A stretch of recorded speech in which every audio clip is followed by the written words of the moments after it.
When I was 12 years old, I had an encounter with a Bigfoot. Let's get into it. It's story time. This all began when my mother decided to move us to Washington State. She loaded me and my two brothers up on a Greyhound bus, and we rode that bus from Columbus, Ohio to Tacoma, Washington. And then we had to take another car trip, about an hour and a half, to reach a place called Long Branch, Washington. It's on the other side of the Puget Sound. It's like in the middle of a forest. And this is like back in 1983. So the population of like Long Branch, Washington, like less than 4,000 people. Thousands of acres, very few people. So when we moved in this trailer in the middle of the woods, kind of just off of this country road, we were in the middle of nowhere. I mean, it was the most desolate place I've ever lived. So my brother and I, we would get out, kind of go exploring into the woods all the time. And we were finding, different game trails and creeks, and we'd wander out a little while, then we'd come back, and then we'd wander a little further, then we'd come back. And it was like all about finding how far we could get into the woods, because it just went on forever and ever. Well, I'd say after about a week or so of exploring, we started getting brave, and we started wandering into this forest way deep. I mean, sometimes we get so deep into the forest, I would wonder, do I even know how to get back?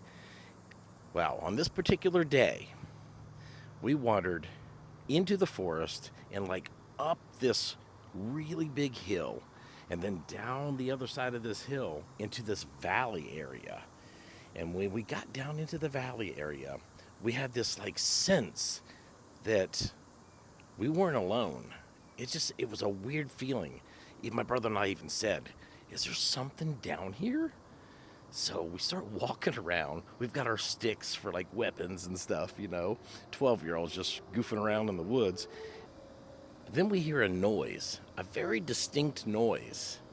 Like, I don't know, it almost sounded like breathing or something. So then we started like moving toward the sound. Like, we had to know. Our curiosity levels were just too high. So we start moving closer and closer to this weird breathing noise sound. And then we have to like clear out some thickets, and it's like getting real dense, and we start to crawl a little bit. We're getting deep, and then we get into where it kind of opens up, this clearing a little bit. And we could like stand up, and we start like kind of walking toward this tree, like where the sound is coming from. And we get closer and closer to this tree. And then we start to go around the other side of this really, really big tree. As we get around to the other side of this tree, we could see laying on the ground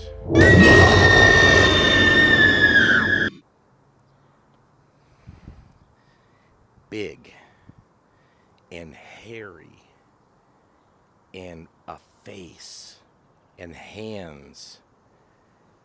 And I wanted to run, but my brother, he went on. He got closer to it. He took his stick and kind of poked at it, and it didn't move. So I got closer to it, and when I looked close enough, I realized I could see what looked like a zipper. Like, it was the strangest thing.